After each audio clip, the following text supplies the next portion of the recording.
Hello everyone, it's Origami. Welcome back to What If Naruto Can Steal People's Eyes Part 3 of this series. Please make sure to like and subscribe. Here is the summary. Instead of Hinata's father foiling Kumo's kidnapping attempt, it is a young Uzumaki Naruto. However, he suffers a grievous wound in the process and his shinobi career is placed in jeopardy. That is if it were not for a certain fox stepping in and offering the Hokage to be a reward for his herorics. Now bear witness to a Naruto with a new power and unique perspective on things. Let's get started. Chapter 5, The Academy. Konoha Shinobi Academy, Auditorium. Naruto took a seat next to Hinata. Next to him, Sarah sat down. Kurenai took the other seat next to Hinata.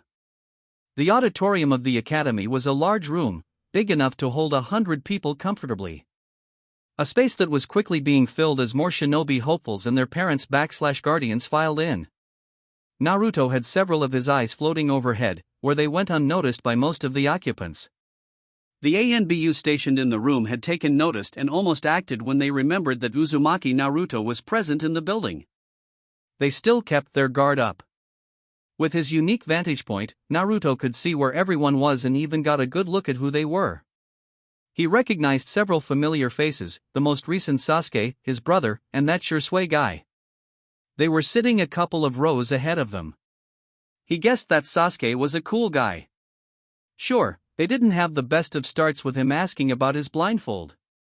But Naruto had prepared himself for the reality that someone would ask him that question, and he would have to explain why he wore one. The way he saw it, there would be one of two reactions to his story and revealing his power. There would be that initial moment where they would be shocked and sicken, but after that, either A, they would not get over their discomfort and would make a point to avoid him or even bully for his misfortune. In which case, he would keep his distance from them and defend himself when B, they would get over their discomfort and try to get to know him better, allowing them to become quick friends. Sasuke had fallen into the latter category. He had that initial moment of disgust and fear, a bit more so than most people would when they learned about his feud again. Given that he was an Uchiha, Naruto could forgive that. Not for the first time, Naruto muses if he could use the powers of other dojustas if he ever came into possession of them. Sasuke had quickly gotten a hold of himself and even said he thought his power was kind of cool, then boasted about how it didn't compare to his clan's eyes. Naruto had the feeling that they would become good friends.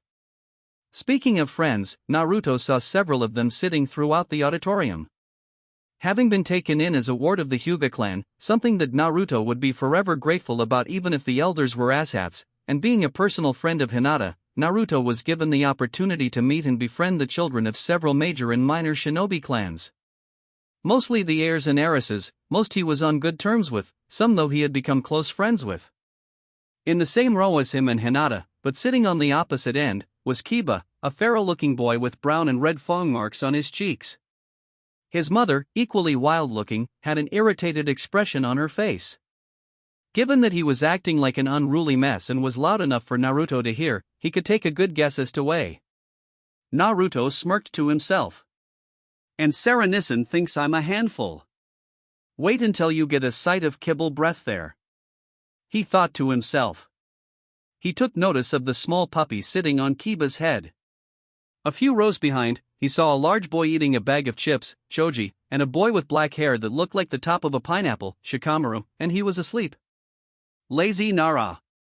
He wondered what their other blonde-haired friend was. Ah, there you are, Ino. Naruto thought, seeing the bossy but admittedly nice girl. And who's this you're sitting next to? There was another girl next to her.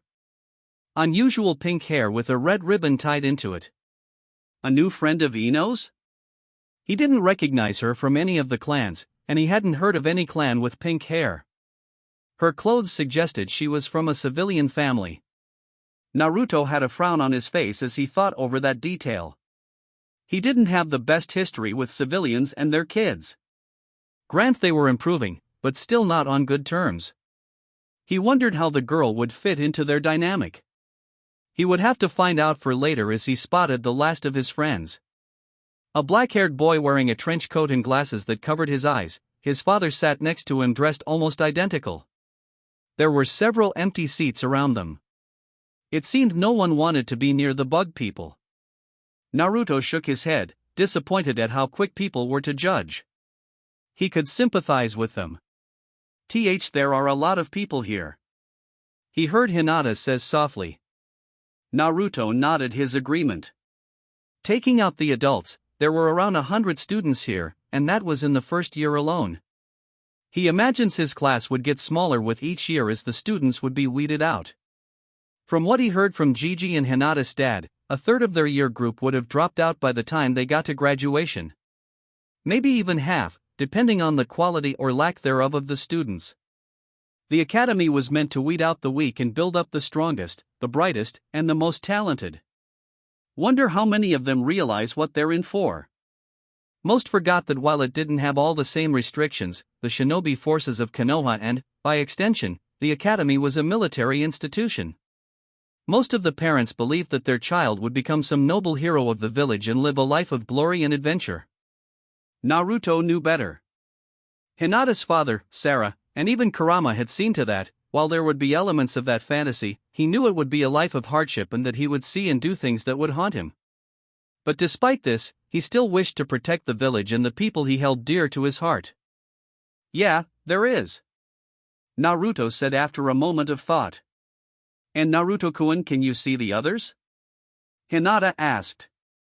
Naruto nodded. They are scattered throughout the room. Kiba is the only one who's in the same row as us. Pup, settle down before I thump you on the head. Though I imagine you already knew that. Naruto said with a smirk. Hinata giggled. I think IWA knows. They heard Kurenai comment. Kami, help me if I get stuck as that boy's Jonin sensei. They continued to chatter before silence fell over the room. The headmaster of the academy had stepped up to the podium. He waited for everyone to stop talking and to turn their attention to him. Hello everyone, he said, his voice enhanced by chakra so he could be heard throughout the auditorium. It is good to see all of you here today. As many of you know, the Naidame established this institution in the hopes to cultivate the young minds that would grow to be the future generation of Konoha shinobi. It was his fervent hope that the academy would equip these future generations with the tools, skill set, and knowledge they needed to defend our great village. From this very building, some of the greatest legends and heroes were molded here. The Sannin and Yodame, just to name a few. Speaking of legends, I would like to introduce one that needs not an introduction, our very own Sandaime Hokage. The headmaster stepped away from the podium, allowing the old Hokage to step up. Applause sounded throughout the auditorium. The Hokage waved to the crowd before he waited for the noise to die down. Once it did, he cleared his throat and spoke. My fellow citizens of Konoha, it warms these old bones to see so many youths hearing the call to defend this great and mighty village. I thank all of you children for answering this call, and I thank your parents for allowing you to come here. As our resident headmaster said, you are our future generation of shinobi. You are our defenders to be, the ones that shall bear the burden of protecting this village from its enemies alongside countless others. In all of you, I can see the will of fire burning brightly. Some claim that it is power, and the will to gain power by any means necessary is what makes for a strong shinobi. That no sacrifice is too small or too great, that the ends will always justify the means. I say no to this, and so did our Shodai and Naidame Hokages. They believed that a shinobi was at his strongest when he was defending his home, his friends, and, most importantly, his family. They viewed this village as their home and all its people as their family. Just as I do now, looking at all of you now, I see not a collection of strangers but a gathering of family. Brothers and sisters, cousins, nephews, and nieces. This village is my home, and you are my family, one I would gladly give my life for. Just as all of you shall one day see. Alone a shinobi is nothing but, together with his village, his comrades in arms, and his family, he is an unstoppable force. The will of fire allowed us to emerge victorious in the 3 great shinobi wars and countless other disasters that befell us. So as long the will of fire burns within even one heart, Konoha will survive. The crow erupted into loud cheering and applause, giving the Hokage a standing ovation. The Hokage waited several minutes as the crowd continued. The old man was giving everyone a fond smile. Naruto, however, noticed a wariness in his smile. Kurama had explained to him from what he had observed that the position of Hokage was both an honor and a burden. He wondered how much of a toll it had taken on his honorary grandfather. Another reason for the blindfolded blonde to become Hokage as quickly as possible, so the old man could enjoy the retirement he rightfully deserved. The crowd died down, and everyone took their seats. He cleared his throat and continued his speech. I will warn you now that while the path of the shinobi is a rewarding one, it is one of great hardship. Many great shinobi have given their lives in defense of this village, and one day you will be expected to do the same. The Shodya, Nidame, and Yandame each gave their lives to protect the village they loved so much.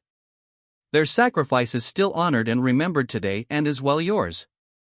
A grim silence fell over the crowd at the mention of the past Hokages and their sacrifices and the possibility that the children training to be shinobi would join them one day.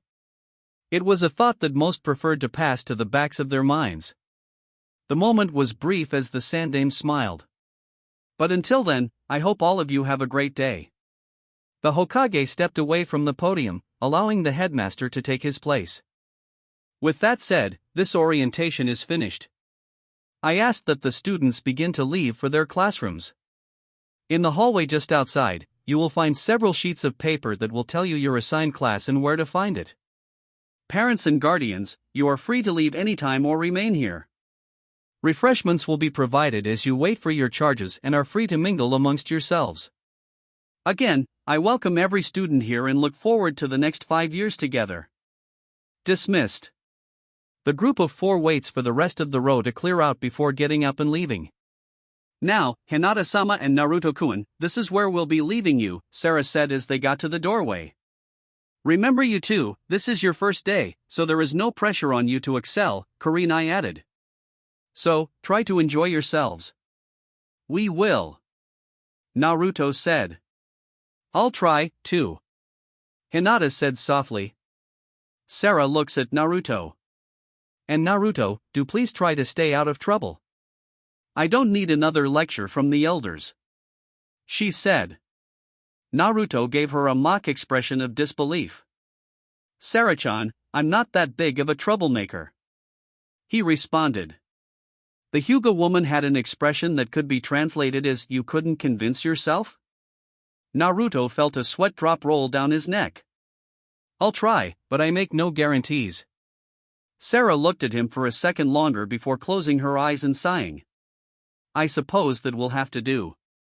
Just try not to get caught if you do. Naruto gave his guardian one of his fox grins. Now that I can do. It was at this moment that Sarah decided to end the conversation before she could become an accessory to whatever her charge was planning. You two better get going before you're late to your first day of class. If you need us, we'll be waiting here at the auditorium. Kurenai said, giving the 2 children a fond smile. Now off with you two. The 2 children nodded at the adults. Naruto grabs Hinata's hand, getting a blush from the shy girl. Come on Hinata, let's go. He said before dragging the red-faced girl into the crowd of children. Kurenai watched as the 2 disappeared from sight. She turned her attention to the Hyuga woman next to her. Naruto sure is a handful sometimes? Isn't he? She said to her friend. You don't know the half of it. The woman responded with a faint smile present. That boy has more energy than he knows what to do with. A chuckle escaped her lips. Though if I am to be entirely honest with myself, if it were not for all the lectures from the elders about Naruto's antics, I might enjoy his troublemaking more. At the very least, he does make life more interesting. Indeed, he does. Kurenai agreed. It was funny, a year ago, before she had met Hinata and before she had met Sarah, her mental image of a Hyuga would like anyone else. A cold, distant, and arrogant human being that only held respect because of their name. She would never say it aloud, as she was the one to show respect to others even if they did not deserve it in kind. When the clan head of the Hyuga said they would be acting as Hinata's escort outside of the compound, she had expected the girl to be the epitome of what a Hyuga was. Hinata was anything, but she was almost shy as a mouse and tended to stutter all over herself. Especially when a certain blonde was involved. Kurenai never thought she would meet a shy Hyuga, and in the same vein, she never thought she would be friends with one. Sarah was closer to what she thought of what a Hyuga was but did not completely fit into that mold. Certainly, she came off as a rather strict person, but there was a sort of caring undertone to it. Most times, she was a calm and collected individual, being the picture definition of Hyuga stoicism, but tiny little things made her drop that mask and show a more emotional side to her. Like whenever she bickered with Naruto, her charge, with him, she acted like an annoyed big sister, and no matter how much she denied it, there was always a subtle smile on her lips when they fought.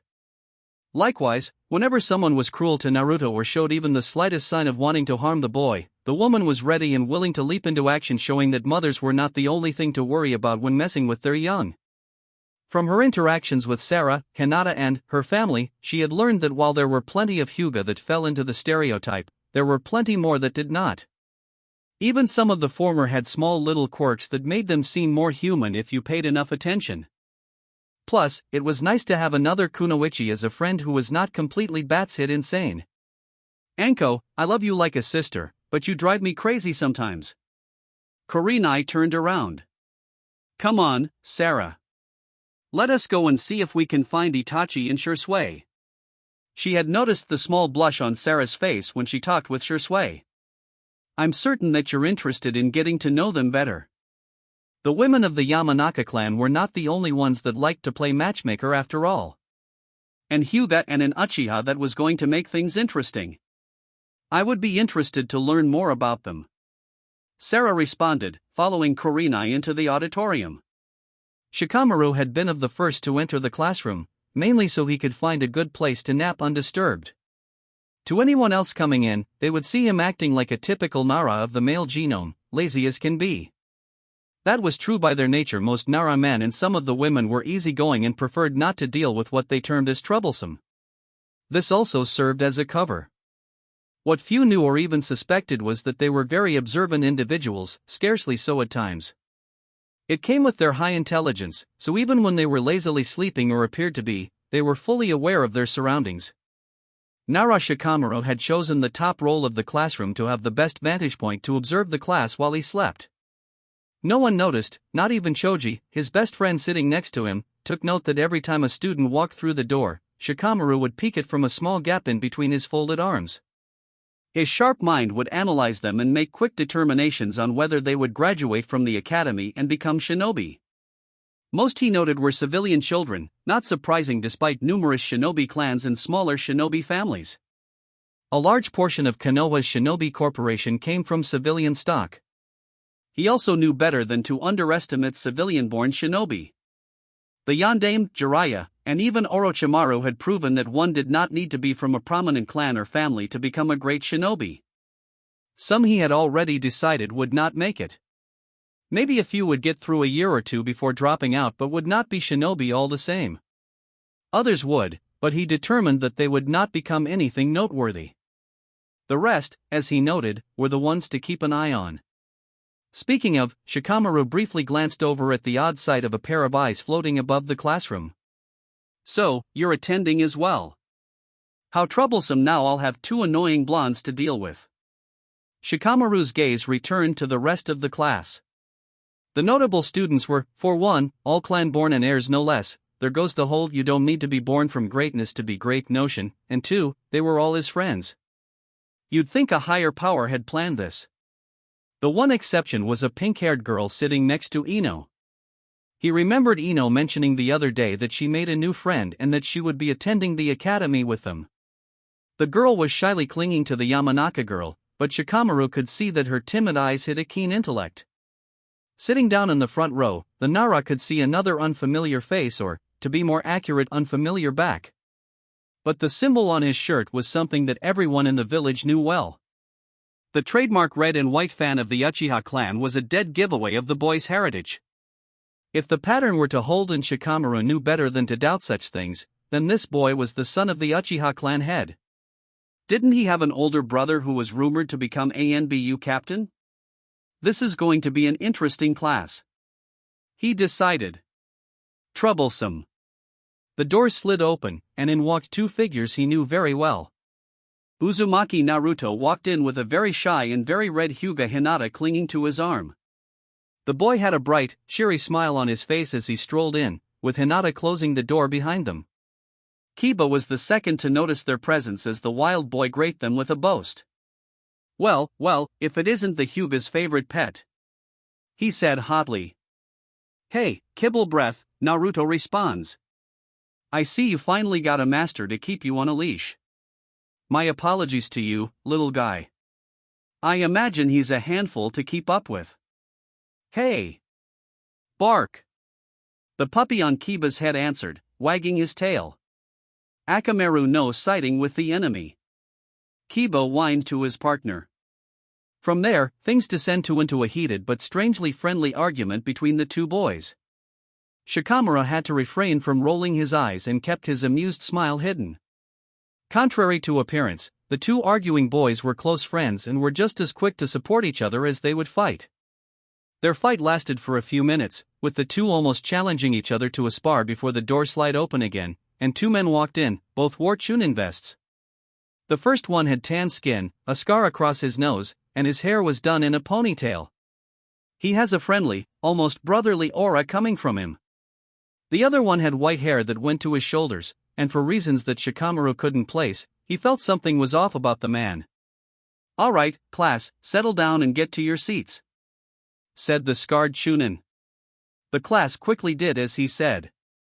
Once everyone was settled, the man smiled at everyone. "Hello everyone, I'm Umino Irika," the man introduced himself. "And I'll be your homeroom sensei for the next 5 years. But please just call me Irika sensei." The other man stepped up. "I'm Tuji Mizuki, and I'll be Irika's assistant." The now named Mizuki introduced himself with a smile. A smile that almost felt forced. "I look forward to the next few years together, and I hope to see every one of you graduate and become fine shinobi of Konoha. Now I believe it is time for some introductions. When Mizuki-sensei calls for your name, please step out in front of the class, introduce yourself. Give us some of your likes, dislikes, hobbies, and goals for the future." Irika instructed. "Let me and Mizuki give an example. My name is Umino Irika. I like ramen, hot springs, and of course this class. I dislike Mazegahen, perverts, and spiders. My hobbies include visiting the hot springs and figuring out different ways of teaching. My goal is to see all of you graduate from the academy." Mizuki stepped up next, a sheet of paper in hand. "I am Tuji Mizuki. I like my girlfriend Tsubaki, sushi, and learning new jutsus. My dislikes include ramen, foxes, and the ignorant. My hobbies include reading up about new jutsus and being with my girlfriend. My goal is much the same as Irika's, to see all of you become shinobi." He finished his introduction with a bow. "Now it's your turn. First up is Aburame Shino." Watching the trench-coated boy walking down to the front of the classroom, Shikamaru could hear a boy in the row below him whisper to his buddy something about Bug Boy and Freak, followed by snickering between the two. The closed minds of some people. Shikamaru thought bitterly. The boy stopped in front of the class and brought his fingers to his glasses, putting them back into place. "I am Aburame Shino. My likes include bugs, my clan, and wintermelon. I dislike those who harm bugs needlessly in foods that are strong-smelling. My hobbies are studying insects and collecting them. My goals are to discover new species of insects and become a worthy successor to my father as clan head." The boy didn't give the teachers much of a chance to respond before he returned to his seat.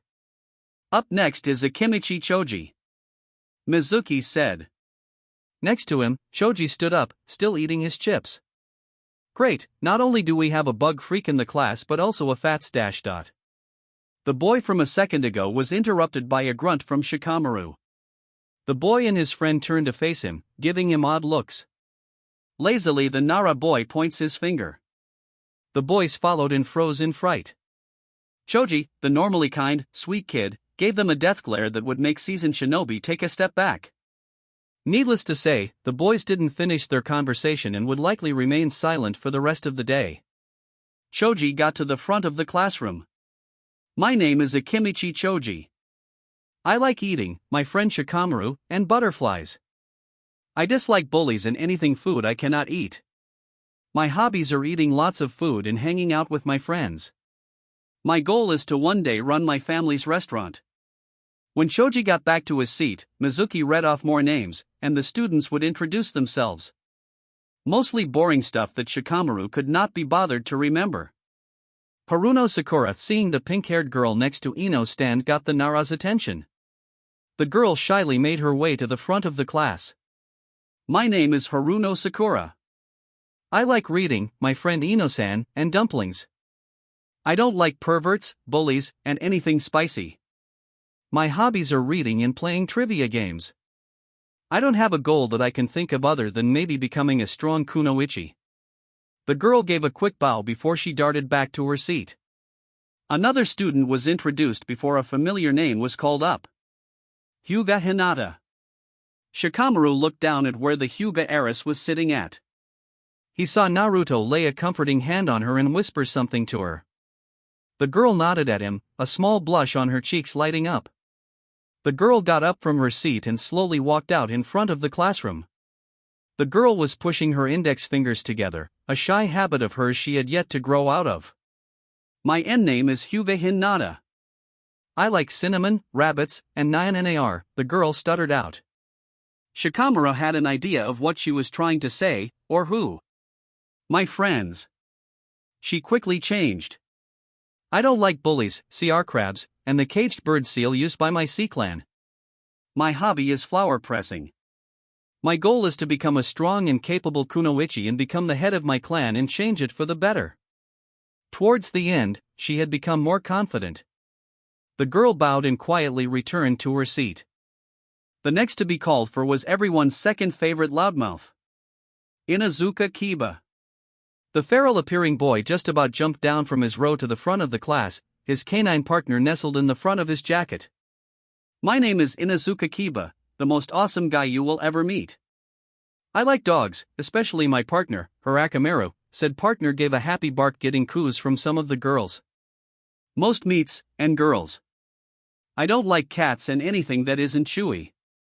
My hobbies are training and walk my clan's dogs. My goal is to become the best tracker in the village. His introduction was loud and obnoxious. Shikamaru swore he saw a sweatshop appear on Irika's head. Perhaps next time, you can be a bit less enthusiastic when you talk, he said with a nervous laugh. Mizuki continued to call out names, and they continued to give forgettable introductions. Then they got to his name. Shikamaru stood up, rumbling about troublesome things under his breath. He had his hands in his pockets, and his back was hunched as he slowly walked to the front of the class. He looks over the class trying to decide what he should say and how much trouble it could cause him. My name is Nara Shikamaru. My likes are clouds, shogi, and my friend Shoji. I dislike troublesome things. My hobbies include sleeping, cloud watching, and playing shogi. My goal is to become an average shinobi and to marry an average woman and have 2 kids, 1 boy and 1 girl. He yawned when he finished his introduction, then bowed and returned to his seat. On the way, he passed both Naruto and Ino, and both muttered, "Lazy Nara." His response was troublesome blondes. More names passed, and the Nara was about ready to fall asleep for real. Uchiha Sasuke. Several people perked up at the mention of the famous clan's name. The boy with onyx eyes turned to face the class, and several of the girls swooned. Great, Shikamaru whined to himself. We got fangirls in here as well. What a drag. The Uchiha boy began his introduction. My name is Sasuke Uchiha. I like my old brother Itachi, tomatoes, and learning more about my clan. I dislike sweet things. Hobbies are training and spending time with my brother. My goal is to follow in my brother's footsteps and become a powerful shinobi.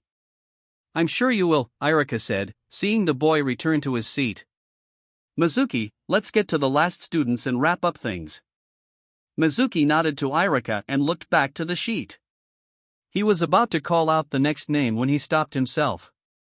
That had been enough to catch Shikamaru's full attention, and for a moment, he saw a wide range of emotions flash across the man's face. First, confusion followed by disbelief. Then his face twisted in fear, anger, and disgust of an intensity that it frightened the Nara. Then all at once, the man got a hold of himself and returned to his previous passive and friendly state. The shift in the man's behavior had lasted less than maybe 3 seconds. It had been enough to put Shikamaru on edge around the man, and he would keep an eye on him for anything else strange. Irika had noticed the pause from his assistant. "Mizuki-san, is something the matter?" he asked, concerned. Mizuki turned his head to Irika with an apologetic face. "Sorry, Irika-san just spaced out there for a second. Nothing to worry about." He turned his attention back to the roll sheet. Uzumaki Naruto. A flash of recognition flashed on Irika's face, but nothing more, certainly no indication of how he felt about the blonde with the blindfold. Gears started to turn in Shikamaru's head as other details about the Hyuga ward came to mind. Namely, how the adults treated him. On the few occasions he had seen Naruto out of the Hyuga compound, he had noticed the strange behavior the older generation exhibited around the blind boy. They weren't hostile to him, at least not outwardly showing hostility. But they did noticeably become tenser around him. They tried to ignore him but could not stop themselves from treating him like he was a paper bomb. Shikamaru had once brought his observations to his father and asked him what he thought of it. The answer he got was an interesting one and had only served to further pique his interest in the mystery of Uzumaki Naruto. Firstly, his father had lied to him, saying he did not know anything about it. As far as he could remember, his father had never lied to him about anything, so have him do it was disturbing. His father knew what was happening, and he would not or could tell him. Shikamaru couldn't decide which was worse. Then a moment later, his father had grabbed him by his shoulders and gave him one most intense stare he had ever seen on the man's face. What he said had stuck with him. "No matter what you hear or learn about him, Shika, you must remember to judge that boy solely on who he is and his merits. I will tell you this now, that boy deserves better, and I am glad that his life has recently taken a turn for the better. Promise me that no matter what happens, you will stick with Uzumaki Naruto or leave him for the right reasons." "Can you promise me that?" His father did not give him a chance to answer, saying that only he needed to know that. Stay with or leave his friend? And for the right reasons? What did his father mean by that? He acted as though he would abandon Naruto one day. Why would he do that? Why did the adults treat Naruto like a ticking time bomb? Why was his father keeping secrets from him? Many more questions swirled in his mind and would leave him up at night muttering troublesome. Hey, isn't he that one kid? Shikamaru had noticed that some of his generation had become infected with their parents' behavior. Yeah, I think he is. Didn't our parents tell us to stay away from him? I think they did. Does that mean we'll have to drop out? I don't know. Shikamaru tuned the other students out and focused on Naruto. He saw the blonde get up. Hinata was giving him a worried look. Wordlessly he walked out in front of the class and turned to face them. For a brief second, his face was expressionless, and Shikamaru was left to wonder what was going around in his head. Then a smile that could outdo the sun appeared on his face. "My name's Uzumaki Naruto," he loudly proclaimed.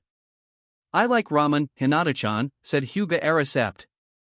"And the color orange.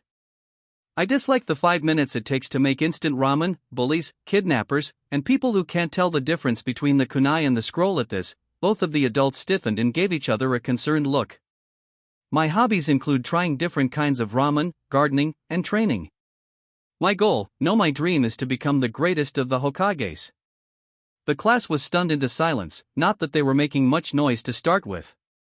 This overly cheery ramen-addicted kid had just claimed that he would be the village's leader one day. Shikamaru rolled his eyes and silently muttered, "Troublesome ramen-addicted blonde." He heard a sneeze. Looking back to the front, he saw Naruto rubbing his nose. "I guess someone is talking about me," he said. He was about to walk back to his seat. "Why are you wearing a blindfold? Are you blind?" asked a student. Shikamaru should have known that question was going to come up at some point. He already knew, and so did several others in the room, all of them friends of Naruto. It gave them all a reason to dislike Kumo, even himself, who normally found such things to be too troublesome. Now, class. I'm certain that is something that Uzumaki-san would prefer to keep private. Iruka said. But how can he be a shinobi if he can't see anything? Another student asked. There have been blind shinobi before, some of them quite famous. Iruka tried to explain, but there was some uncertainty in his words. Iruka-san, he may have a point, Mizuki interjected. We can't in good conscience let a. It's alright. Naruto interrupted. Both adults look at him expectantly. I knew this would come. He turned his head back to face the class. To answer your question, the reason why I'm wearing a blindfold is that I have no eyes in my head. The class remained silent as they listened to Naruto's explanation. As for how that happened, well, that's a long story, and I imagine Iruka-sensei wants to get through the introductions. Don't you? The scared Chunin nodded his head. So, I'll be brief. 2 years ago, there was an incident that cost me my eyes. Naruto removed his blindfold, showing the whole class his empty eye sockets. The whole class gasped, and more than a few looked green. Naruto put his blindfold back on. But that does not mean I am blind. What do you mean you're not blind? The student in front of Shikamaru asked. You said you had no eyes. Naruto had a fox-like grin. The same smile that told the Nara and his friends that the blonde was about to pull one of his. I said I didn't have any eyes in my head. Shikamaru couldn't see it, but he knew the boy was frowning. What difference does Thahu? The screaming boy tumbled back in his seat, his head almost hitting the desk behind him. Shikamaru could not help the small smile forming on his lips. The entire class, senseis included, whipped their heads to see what had frightened the boy. For a few seconds, it seemed like the boy was jumping at his shadow. He raised a shaking finger guiding everyone's line of sight to what had caused his reaction. For anyone else who had not seen it before and had long since filed the detail as being strange but ignorable, seeing a pair of eyes floating in the air must have been a strange sight for sure. For Shikamaru and Naruto's other friends, it was average. The eyes floated towards Naruto and hovered above his outstretched hand. The difference is that my eyes are not in my head. Other eyes appeared around Naruto, and for the first time, the class started to take note of the eyeballs that floated around the class. To be expected, more than a few looked creeped out. Any other questions will have to wait for now. Iruka-sensei, can I return to my seat? No? It took a moment for the Iruka to shake off his daze. Sure. Go ahead, Uzumaki-san. He said. Naruto returned to his seat. The class was whispering to themselves. Mizuki-san, call up the last name. Alright, Mizuki said, sounding like he was still processing. Yamanaka Ino. Final. You got to me. The girl with platinum blonde hair said. What a drag, 2 troublesome blondes in a row. That has got to be illegal somewhere. Shikamaru groaned inside his head. The Yamanaka girl got to the front of the class. My name is Yamanaka Ino, the prettiest flower in this room. She said, flipping her hair. More like the most self-absorbed. Shikamaru thought. Continued. My likes include flowers, cherry tomatoes, and romance novels. I dislike lazy people. At this, Shikamaru shrugged. Judgmental people and show-offs. My hobbies are going shopping and gossip. My goal is to become the best kunoichi and to find the man of my dreams. Ino returned to her seat. With the final introduction done, Iruka spoke. Now that is out of the way, we'll have a brief lunch break, and then we'll gather outside in the back. There we have some demonstrations of what you know of ninjutsu, followed by taijutsu matches between students. After that, classes will be dismissed. Any questions? None. Good, class dismissed. Naruto stood with the rest of his outside of the academy. There were standing in of the small training areas that littered the back area of the outside. Lunch had been a somewhat interesting affair. He got to spend time with his friends. Mostly him arguing with Kiba about who was the strongest and Ino nagging to him about being a show-off. He did get to meet Ino's new friend Sakura. The girl with pink hair was nice and sweet, kind of cute though not as much as Hinata. Wait, did I just think that Hinata-chan was cute? Well, it is true. He thought to himself. The whole time the rest of the class stared at him, and even now, some of them gave him a wary eye. Understandable, but it was getting on his nerves. Alright, class, can anyone tell me what they know about chakra? Their class sensei Irika asked, looking over the assembled body of students. For a little everyone stared at each other, wondering who would step up and answer their sensei's question. A small frown formed on the scared Chunin's face. He waited for an answer. Naruto was about to volunteer his answer when a voice cut him off. I can answer that. The attention of the class and senseis were now on a certain pink-haired girl. Chakra is the source of a shinobi's power. It is a combination of physical and spiritual energies and is present in all living beings. With chakra, a person can do any number of things that would normally be impossible, such as walking on water and moving mountains. Though the latter takes incredible strength and reserves of chakra. Irika nodded at Sakura's explanation. Well done, Haruno-san. Chakra is an important part of a shinobi's life. Without it, we would not have the powers we have, not to mention we would not be alive without it, so that's a plus. He said with a smile. Now then, there are three main branches of techniques that make up the arsenal of a shinobi. First is ninjutsu, or in the literal meaning ninja art. It is the most well-known ability of all shinobi and is what enable us to shoot fireballs from our mouths and create tornadoes. Mizuki, if you will? The white-haired man nodded to his partner and went through a few hand signs. Bunshin no Jutsu. Two identical copies appeared beside him. The class was in awe of what they were seeing. Most of them were, but Naruto and the other kids from clans were unimpressed. It was a basic technique, and they had seen more impressive.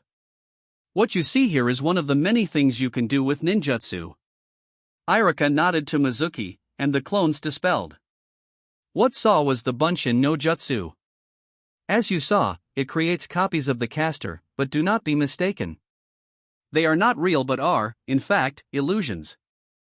They have no physical interactions with the world around them. It is best used as a distraction. You will be required to know this jutsu for the graduation exam alongside the Henge no Jutsu and the Kawarimi no Jutsu. Naruto frowned at that bit of news. He had learned that he could not do the Bunshin due to his massive reserves of chakra. It was like he was trying to drain an ocean into a bottle using a funnel. He just could not do it. It was a common problem that Jinchuriki and Uzumaki's faced. Naruto had the misfortune of being both. On the bright side, with the proper training, you will be able to spam out high-level jutsu like they're candy. Kurama piped in. I'll still have to ask Irika-sensei if there is an alternative that I can do besides the Bunshin. Naruto responded. Naruto listened to Irika's explanation on the basic components of ninjutsu and demonstrated the 12 hand seals needed to mold chakra. Then on to explain taijutsu and genjutsu. There are, of course, other branches of ninja arts such as the Iryo ninjutsu and Fuinjutsu. In time we will cover those, but for the most part, we will be learning more about ninjutsu, taijutsu, and genjutsu. Now then, would anyone like to demonstrate any jutsus they know? Irika looked over the class to see if anyone would volunteer. Naruto stepped up. With him were Ino, Sasuke, Shino, and surprisingly Shikamaru. Irika gave an approving nod, though he gave Naruto a worried look. He hoped that the man would, in time, be able to look past the fox and see him for who he was. Alright, you five line in front of the class. The five shinobi hopefuls did as he said. Now then, when I call you up, demonstrate the jutsu you wish to show the class. Be sure to inform Mizuki-san and me if you need one of us to act as a partner or a dummy. Understood? Yes, Irika-sensei. The five chorused. Now then, Yamanaka Ino, you're up first. Irika said. Ino walked out from the small line. Irika-sensei, I'll need a volunteer for this. Irika and Mizuki looked at each other. You want to go? Irika asked. No, no. Be my guest. Fine, but you get the next one. Irika stepped out in front of Ino. Is this good? Irika asked the platinum blonde. Perfect, Ino said, holding her hands out in an odd seal. Shintenshin no jutsu. A moment later, Ino's body went limp and slumped to the ground. At the same time, Irika stiffened. Then Irika looked up at the class, giving them a mischievous smile. To the confusion of almost everyone, the man struck a sexy pose. Hello class, it is I, your lovely sensei, under the control of the most beautiful Inohime. Naruto repressed his laughter to a chuckle. He heard Shikamaru mutter, troublesome blondes. It took a moment to realize what had happened, and chuckles from them floated around. Mizuki looked like he was ready to burst out laughing and was covering his mouth. After she had her fun, Ino released her control over Irika, her body standing up, a satisfied smile present on her lips. Now in control of his body again, the scared Chunin gave the Yamanaka girl a nervous smile. Thank you Yamanaka-san for that interesting display. You may return to the rest of the class. Ino bowed and rejoined with the rest of the class, getting a high five from Naruto on the way. Next up is Aburame Shino. The Aburame walked out to the front. For a moment, it seemed like he was going to do nothing when the class noticed the stream of black moving away from him and gathering in a pile next to him. Slowly they realized it was a stream of bugs creeping more than a few out, particularly the girls. The pile formed up and began to shape into a humanoid form roughly the same height as Shino. Mushi Bunshin no Jutsu. The mass transformed into a perfect copy of Shino. The class looked equal parts, amazed, and disturbed at the two Shinos. Is this sufficient enough of a demonstration? One of the Shinos asked. Irika nodded. Yes, that will do. Now dispel your clone and rejoin with the class. Shino silently nodded, and the clone deformed back into a swarm of insects that quickly retreated into his body. The boy returned to the group of students, several of them stepped away from him. Nara Shikamaru, you're up next. Troublesome. Why did I volunteer for his? The lazy pineapple head boy said, walking out from the line of now two people. I need a volunteer for this. He said before yawning. Your turn this Mizuki. Irika said to his partner. Mizuki rolled his eyes. Alright, have it your way. What's the worst he can do? Mizuki asked, stepping out in front of the Nara boy. Mizuki, you should know better than ask such a question. Naruto thought, knowing that Shikamaru was going to take that as a challenge. Lazy as he was, the lazy boy had a devious mind that even Naruto didn't wish to incur the wrath of. Shikamaru formed his hands into a hand seal not seen by the class. Kage main no jutsu. Then to most of the students' surprise, Shikamaru's shadow shot out from him and connected with Mizuki's. A distant sound could be heard as it did. Complete. The boy with pineapple hair muttered. He raised his hand, and Mizuki did the same like he was a mirror of the boy.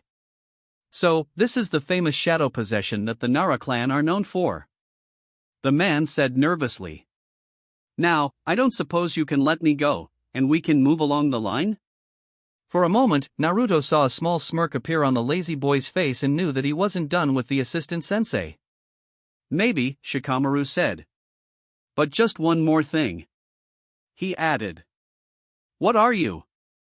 Mizuki's question was cut off when he began to flap his arms and pick around like a chicken. The whole class started to laugh, pointing at the man that was acting like a chicken. Even Irika appeared to be fighting back a grin and losing.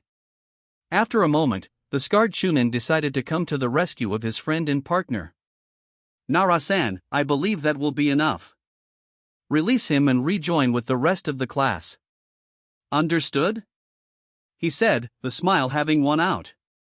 Yes, sensei. Shikamaru responded, releasing his hold over Mizuki.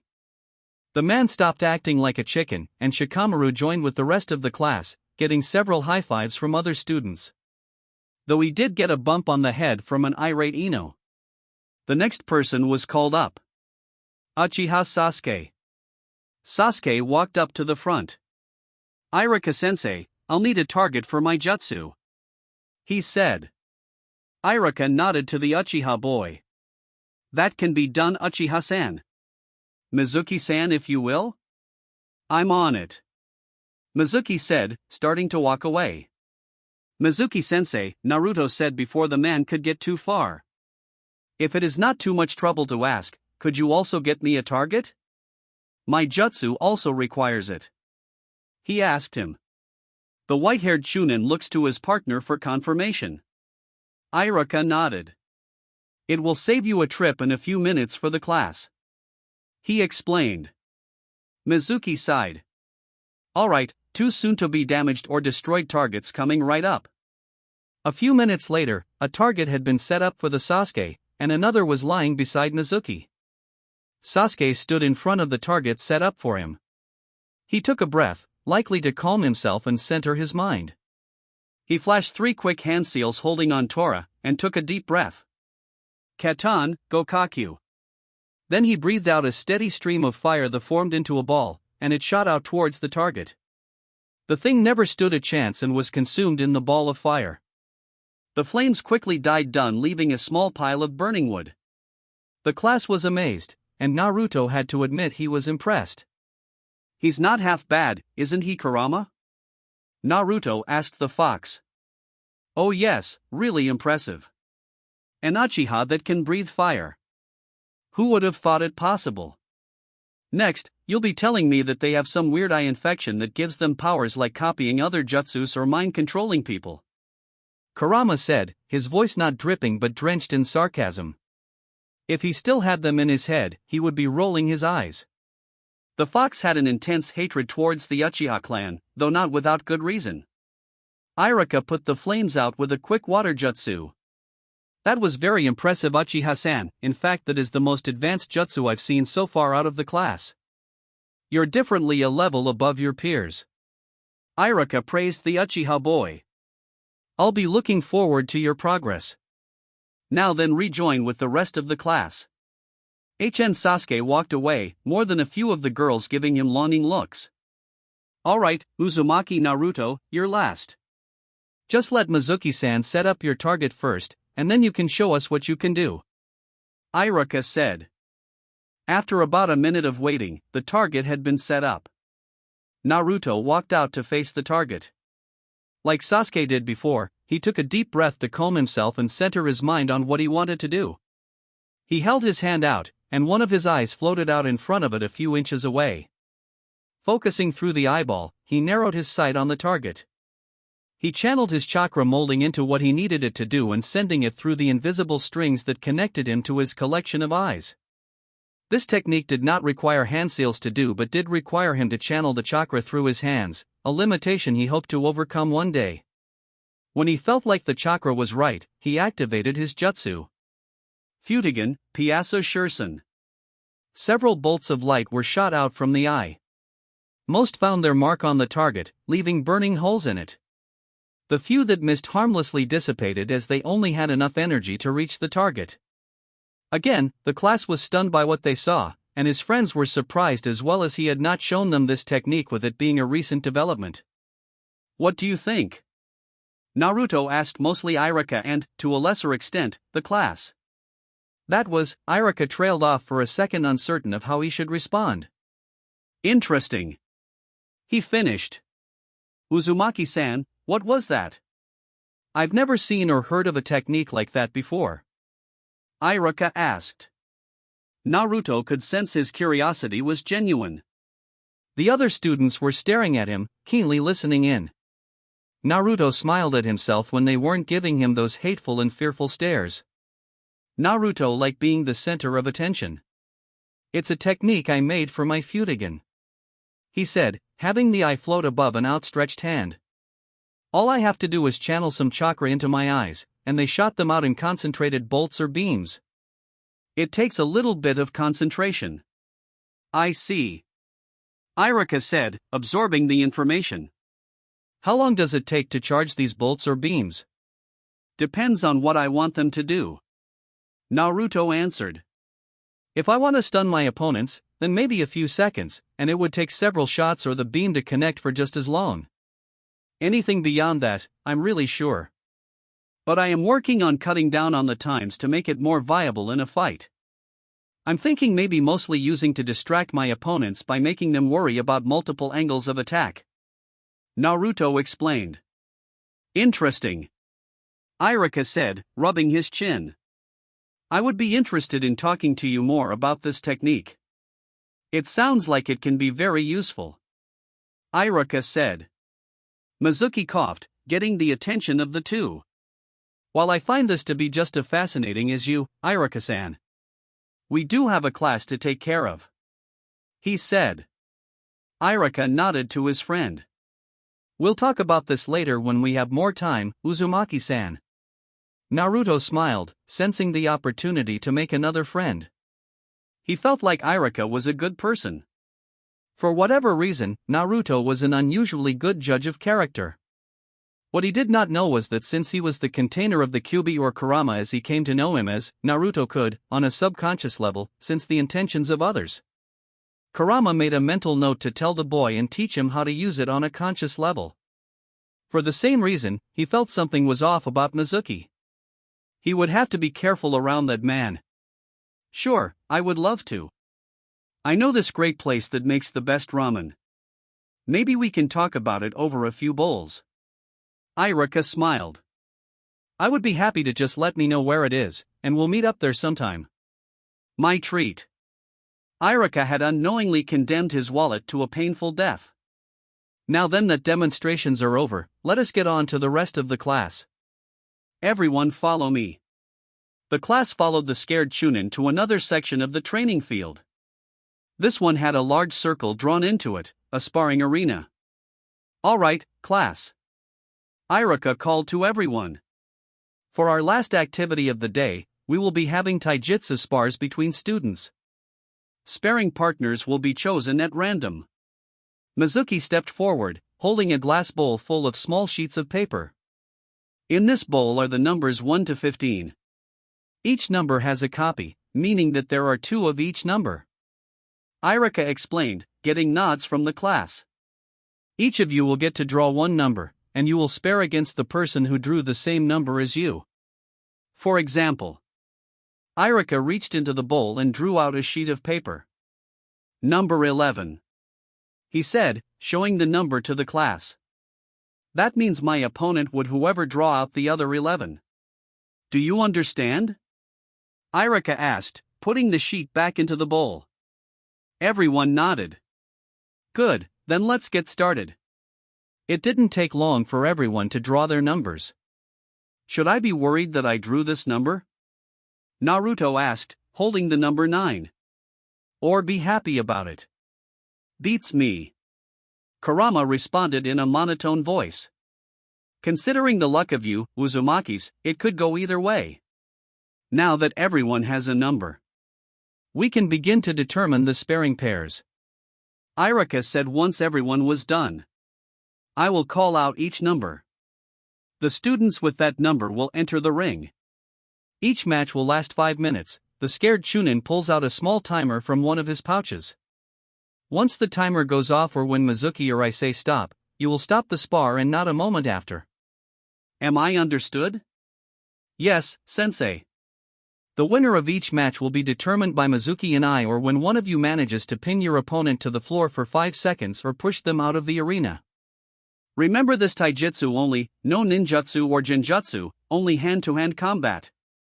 If Mizuki-san or I see you use anything outside of taijutsu, you will be disqualified and given a reprimand.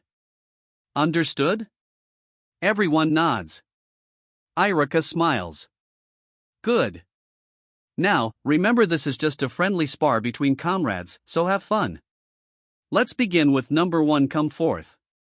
I wonder who my opponent will be. Naruto asked himself, looking over the assembled student body. The first match was just between 2 civilian children and was of little interest to him. His eyes lingered on Sasuke, the boy he met earlier before entering the academy. He would not mind having a go at the Uchiha boy. Naruto felt like he would make for a strong opponent to face, maybe even another rival to test himself against. Sasuke noticed him staring and gave him what Naruto assumed to be the trademarked Uchiha smirk that he heard so much about in the Hyuga compound. The boy raised his paper, and to Naruto's delight, it held the number 9. Naruto returned the smirk and held up his own paper, getting an affirming nod from the boy before returning his attention to the match. The matches were not interesting to watch, mostly inexperienced civilian children having fistfights. On the 5th match, they did get 2 kids from shinobi families sparing each other, which proved to be more entertaining but still nothing noteworthy. The 8th match did get a raised eyebrow from Naruto as Shikamaru got paired against the boy that almost made the mistake of calling Choji fat. The Nara boy muttered his favorite word before the match and after swiftly beating the boy. Naruto and Sasuke were in the arena before Irika could call out their numbers. "Are both participants ready?" Irika asked, looking at both boys. Hi. Begin." Both fighters sifted into their taijutsu stance. Neither one made a move as they analyzed each other, both trying to get a feel for what the other was capable of and would do. In this, Naruto had an advantage. He had several pairs of eyes floating above and around the arena, offering him a full 360 view and then some. The advantage was only slight though. The young Jinchuriki was still trying to learn how to read people's body language. A few seconds in, the first move was made by the Uchiha boy. He ran to Naruto and shot out his hands, aiming for the chest. Naruto intercepted, blocking or deflecting several blows while trying to get in some hits on Sasuke. The boy was just as quick to block and deflect Naruto's blows. No, he was just a bit faster. So, he's faster than me, Naruto thought, filing that bit of information away. That meant there was a chance that Sasuke could get in a strike quicker than Naruto could react. A second later, he noticed something else about the Uchiha boy. He's losing steam fast. If Sasuke did manage to get a hit on Naruto, it would be a blow that Naruto could take. The same could not be said about Sasuke. He was faster and had better reflexes, but Naruto could outlast him in terms of endurance and stamina. It seemed that Sasuke had figured this out as well, judging by the glint in his eyes. A moment later, both boys broke off their clash and jumped away from each other. They began circling each other, still holding their stance. They had learned a lot about the other from their first clash. Naruto now knew that Sasuke was faster than him, and his fighting style empathized that by focusing on fast and precise strikes, if trained to the fullest, Sasuke could overwhelm his enemies through sheer offensive might. Sasuke, on the other hand, had learned that his opponent had more stamina than he did and thereby outlast his offensive and could even break through his defenses if given enough time. With this information, both boys had to figure out how to beat the other. Sasuke was faster. Naruto had more endurance. So, the question was, could Sasuke attack fast and often enough to beat Naruto, or could Naruto outlast him long enough to tire Sasuke out and land a decisive blow to end the match? The answer came soon enough. Both combatants lunged at each other, and this time they held nothing back. The fight had become a storm of punches and kicks. Sasuke was mostly on the offensive side of the fight, but Naruto would intercept most of the attacks. But inevitably, as he feared, Sasuke did manage to get a few blows through Naruto's defenses. But they were nothing Naruto couldn't take. In the same vein, Sasuke was fast to stop any attack from Naruto. But unlike the blonde, his defenses were not as good, and however few it may be, Naruto got a few powerful blows in on the boy. Blows that Sasuke struggled to take. With a kick from Naruto, Sasuke was sent skidding across the arena and short of breath. It became apparent that despite the advantages that they held over the other, both were more evenly matched than they thought. Both also knew that their next clash would decide the victor. Sasuke was short on breath and had a noticeable bruise on his face. One more good blow, and he would be out. Naruto, however, while not showing it was reaching his limit, the many blows he had taken from Sasuke were adding up, and he could feel it. If Sasuke could avoid getting hit long enough, he could beat him. But despite this, Naruto felt a smile creep onto his face. He was enjoying this fight. Sasuke was proving to be better than he thought and was looking forward to their future spars together. Sasuke had the same smile on his face as well. Both boys sifted back into their fighting stances and were ready to fin dash. This match is over. The winner is Uchiha Sasuke. The voice of Mizuki stopped them. Chapter 6, Days Pass and Nights Come. Konoha Academy. Class is dismissed. Remember to read up on the First Great Shinobi War. Irika watched as the class filed out of the room. He sat back in his chair, letting out a tired sigh. It had been almost 3 months since the academy had started, and Irika had learned that teaching was more tiring than he had anticipated. Though that could be because his class was rowdier than the others, given that it had several heirs from prominent clans were in attendance. There was certainly a wide range of personalities in that group, from the quiet and shy Hinata to the loud, boisterous Kiba. The latter causing no shortage of trouble for Irika alongside a certain blonde-haired boy. Credit where it was due, at least Naruto had the decency to be subtle about his pranks and to cover his tracks. Did everyone know it was him? Yes, but could they prove it? No. Good thing Hinata was around. That girl had a strange talent for keeping the boy out of trouble. The work was tiring, but at the same time, he found it to be gratifying.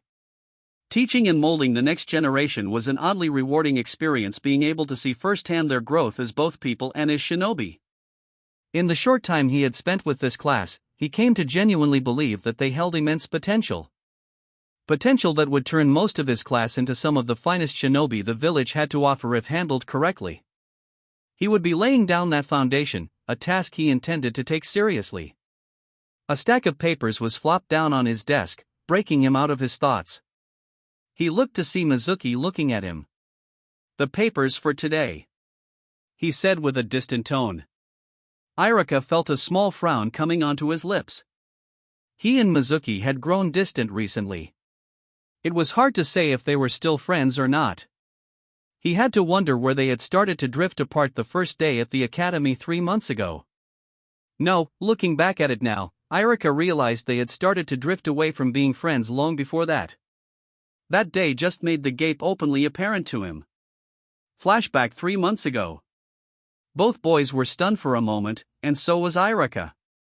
He looks to his partner and childhood friend. It couldn't have been 5 minutes, and how was Sasuke the winner when in his eyes, both were evenly matched? Naruto and Sasuke turned to face Mizuki, giving him a questioning look. Around them, the class was murmuring, disappointed that the match had ended so abruptly. "Mizuki-san," Irika spoke to his friend. "If you mind me asking, how is the match over? And how is Uchiha the winner?" He questioned, even though he had a sneaking suspicion on what the answer was.